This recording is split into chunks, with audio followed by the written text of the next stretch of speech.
2035లో ముఖ్యమైన వార్తలు. దేశంలో అబ్దుల్లాస్ జనాభా 50%కి పెరిగింది.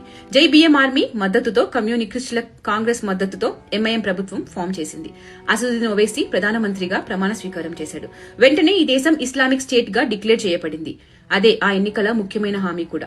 దేశంలో నలుమూలల్లా ఉన్న గుళ్ళు, చర్చిలు, అన్ని ప్రధాన మందిరాలు కూల్చబడుతున్నాయి. వాటి మీద టోపీలు వేయబడుతున్నాయి. పాకిస్తాన్, చైనా కలిసి దేశం మీద దాడి చేశాయి.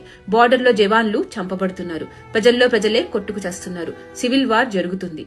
గల్లీల నిండా రక్తం ఏరులై పారుతుంది. అబ్దుల్లా కాని వాళ్ల ప్రాణాలు అతి కిరాతకంగా తీయపడుతున్నాయి.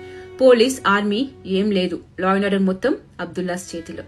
అప్పట్లో మోదీ గారిని పెట్రోల్, డీజిల్ కోసం కాంగ్రెస్ కమ్యూనిస్టుల మాటలు విని కులం పేరుతో దూరం చేసుకున్నామని ఏడుస్తూ ఏం చేయలేక ప్రాణాలు పోగొట్టుకుంటున్నారు. స్లమ్స్ నుండి అబ్దుల్లాస్ వచ్చి నాన్ అబ్దుల్లాస్ బిల్డింగ్స్, షాప్స్, ఇళ్లలోకి వచ్చేశారు. అమ్మాయిలను మార్కెట్లో అమ్మకానికి పెట్టారు. ఇంట్లో అబ్బాయిలను ముక్కలు ముక్కలు చేస్తున్నారు నడి రోడ్డు మీద. వింటుంటే, తలుచుకుంటుంటే భయంకరంగా ఉంది కదా. ఇదేం కొత్తగా జరిగేది కాదు.